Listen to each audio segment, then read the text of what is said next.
આકાશવાણી અમદાવાદ વડોદરા પ્રાદેશિક સમાચાર સોનલ પરમાર વાંચે છે. ભારત બંધના એલાનને ગુજરાતની જનતાનો ટેકો મહદઅંશે મળ્યો નથી.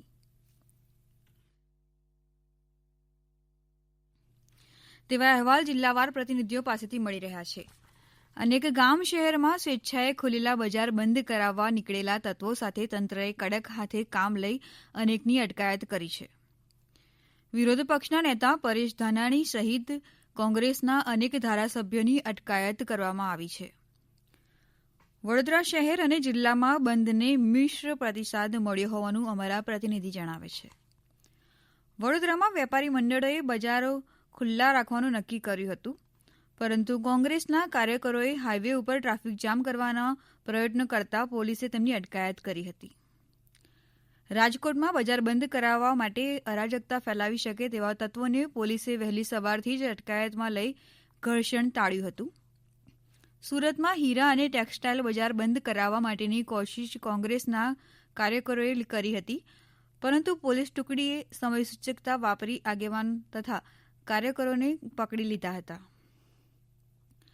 નવસારી, ચીખલી અને બિલીમોરામાં પણ કોંગ્રેસ કાર્યકરોને પોલીસે પકડીને વેપારીઓ ભય વગર દુકાનો ખુલ્લી રાખી શકે તેવી વ્યવસ્થા ગોઠવાઈ હતી. ભરૂચ, અંકલેશ્વર અને નેત્રંગની બજારમાં બંધની થોડી ઘણી અસર જોવા મળી હતી, પરંતુ નેશનલ હાઈવે ઉપર વાહન વ્યવહાર રાબેતા મુજબ ચાલુ જ હતો. છોટાઉદેપુર પંથકમાં પણ બંધની અસર નહિવત રહી હોવાનો અહેવાલ અમારા પ્રતિનિધિએ આપ્યો છે. પાવીજેતપુર, સંખેડા અને ક્વાંટમાં પણ રાબેતા મુજબની સ્થિતિ રહી હતી. કચ્છમાં કોંગ્રેસ કાર્યકરોએ સડક વ્યવહાર રોકવાની કોશિશ કરતા પોલીસ તમામને પકડી લીધા હતા. સુરેન્દ્રનગરમાં સવારથી જ બજાર રાબેતા મુજબ ખુલ્લી ગઈ હતી, પરંતુ બળજબરીપૂર્વક દુકાનો બંધ કરાવવા નીકળેલા તત્વો જે તાત્કાલિક જેર કરી પોલીસે અટકાયતમાં મોકલી આપ્યા હતા. સુરેન્દ્રનગર, મૂળી, લખતર અને ધ્રાંગધ્રાના માર્કેટ યાર્ડમાં રાબેતા મુજબ વેપાર ચાલુ રહ્યો હતો. મહીસાગરના કડાણા, લુણાવાડા અને સંતરામપુરમાં ખુલ્લી દુકાનો બંધ કરાવવાની કોશિશ કરનાર રાજકીય કાર્યકરોને પોલીસે પકડી લઈ વેપારીઓને ભય નહીં રાખવા કહ્યું હતું. બોટાદ પંથકમાં બંધની વિપરીત અસર જોવાઈ નહોતી અને ખુદ જિલ્લા પોલીસ વડા હર્ષદ મહેતા પેટ્રોલિંગમાં નીકળતા કાયદો હાથમાં લેવા નીકળેલા તત્વોમાં ધાક બેસી ગઈ હતી.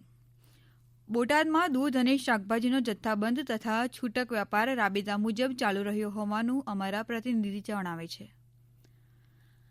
દ્વારકા અને ભાણવડની બજારો બંધ રહી હતી, પરંતુ માર્કેટ યાર્ડ ચાલુ રહ્યા હતા. તાપી જિલ્લામાં વ્યારા, વાલોડ, નીઝર અને સોનગઢના માર્કેટ યાર્ડ બંધના એલાનને ફગાવી દઈ ચાલુ રહ્યા હતા. નર્મદા જિલ્લાના વેપારી મથક રાજપીપળામાં દુકાનો બંધ કરાવવાની કોશિશ કરનાર કોંગ્રેસ આગેવાનોને પોલીસે પકડી લીધા હતા. ભાવનગર અને મહુવા પંથકના કૃષિ પેદાશ બજારો અને માર્કેટ યાર્ડ ખુલ્લા જ હોવાનું અમારા પ્રતિનિધિ જણાવે છે. પાટણ, ડીસા અને સિદ્ધપુરમાં પણ માર્કેટ યાર્ડ ખુલ્લા રહ્યા હતા અને રાબેતા મુજબ ખરીદ વેચાણના સોદા થયા હતા. જૂનાગઢ, કેશોદ, વેરાવળ અને બિલખામાં પણ માર્કેટ યાર્ડમાં બંધનું પાલન કોઈએ કર્યું નહોતું. મોરબીમાં પણ ખેત પેદાશોનો વેપાર ચાલુ જ રહ્યો હતો અને બંધની ખાસ અસર જોવા મળી નહોતી. મહેસાણામાં પણ વેપારી આલમે બંધને નકારી કાઢી દુકાનો ખુલ્લી રાખી હોવાનું અમારા પ્રતિનિધિએ જણાવે છે. મુખ્યમંત્રી દ્વારા મહેસાણા જિલ્લાની 287 કરોડ રૂપિયાના ખર્ચની 6 પાણી પુરવઠા યોજનાઓનું ખાતમુહૂર્ત કરવામાં આવ્યું છે. આ પ્રસંગે મુખ્યમંત્રી વિજય રૂપાણી, નાયબ મુખ્યમંત્રી નીતિનભાઈ પટેલ તેમજ પાણી પુરવઠા મંત્રી કુંવરજીભાઈ બાવળિયા હાજર રહ્યા હતા. પાણી પુરવઠા મંત્રી કુંવરજીભાઈ બાવળિયાએ જણાવ્યું કે નર્મદા નહેર આધારિત 287 કરોડની યોજનામાં મોઢેરાને 122 MLD અને મહેસાણાને 47 MLD પાણી આપવામાં આવશે.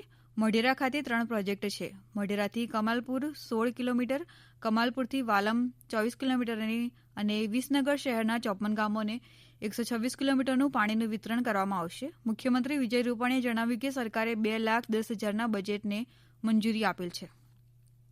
આકાશવાણી અમદાવાદ વડોદરા પરથી પ્રાદેશિક સમાચાર પૂરા થયા.